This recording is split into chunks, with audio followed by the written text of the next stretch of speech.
বান্ধবী আইবুড়ো ভাত খাওয়াবে। তো চলো তোমাদের সাথে সবটা শেয়ার করছি, দেখতে থাকো। নমস্কার বন্ধুরা, সবাইকে জানাই অনেক অনেক ভালোবাসা ও কিছু কথা ব্লগে স্বাগত।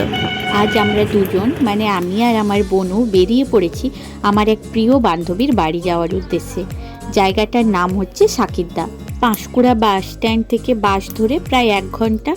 তো বাস থেকে এই যে নেমে গেছি, এখানেই ও নামতে বলেছিল বাস থেকে যে সাকিরদা কালী মন্দির, এখান থেকে ও নিতে আসবে। এই যে ও নিতেও চলে এসছে। তো চলো ওর বাড়ি যাওয়া যাক, তোমরাও আমার সাথে থাকো আর পুরো ব্লগটা অবশ্যই দেখতে থাকো। পৃথুর বাড়ি চলে এসেছে। ও পৃথুর বাড়ি একদম সাজানো গোছানো, হ্যাঁ না? একদম। ও তুই সাজিয়েছিস?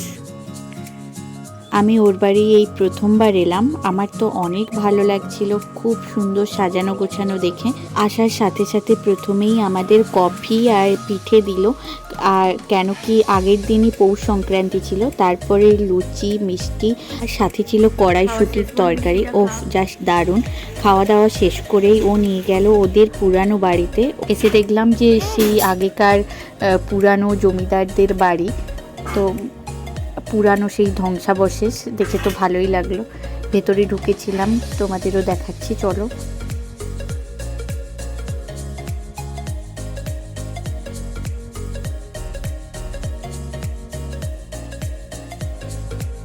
কোথায় টিয়া পাখিগুলো? এখন নেই, এখন শুধু পায়রা রয়েছে। বেশ সুন্দর লাগলো, চলো। আর তারপরে ওর বাড়ির পাশেই ওদের শিব মন্দির ছিল, যেখানে আমি এই যে প্রণাম করলাম। তারপরেই ওদের বাড়ি চলে এলাম। আর বাড়ি এসে দেখছি কাকিমা আমার জন্য একটা সুন্দর শাড়ি এনে রেখেছে। আমার তো অনেক পছন্দ হয়েছে, আর ও সেই শাড়িটা ইচ্ছে ছিল আমাকে সুন্দর করে সাজিয়ে দেবে। তাই এই যে শাড়িটাও পরিয়ে দিল, সুন্দর করে সাজিয়ে দিল। তোমাদের কেমন লেগেছে অবশ্যই কিন্তু কমেন্ট করে জানাবে।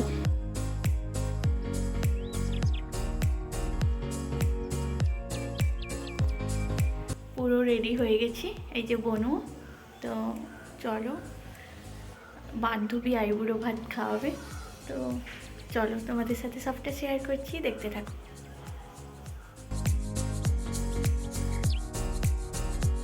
আমি তো পুরো দেখে অবাক যে এত কিছু আয়োজন করেছে ওরা সবাই। তো এসেই কাকিমা আমাকে মালা পরিয়ে দিচ্ছিল। আমার অনেক অনেক ভালো লেগেছে, কি বলবো।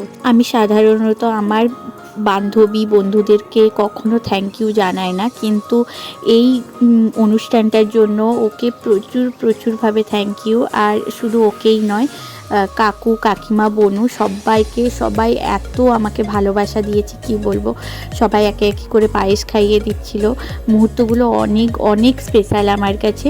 সবগুলোই আমি ক্যামেরা বন্দি করেছি, কিছু কিছু মুহূর্ত। তো এই মুহূর্তগুলো থাকবে আজীবন। চলো খাওয়া এবার শুরু করি।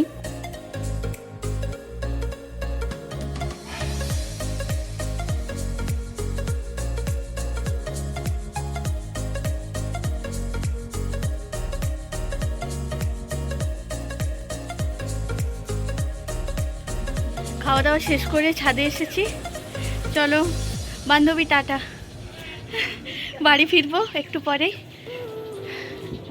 ছাদে কয়েকটা ফটো তুলে নিই। চলো আজকের মতো ব্লগ শেষ। দেখা হচ্ছে পরের একটি ব্লগে খুব তাড়াতাড়ি। সবাই ভালো থেকো, সুস্থ থেকো। আজকের মতো টাটা।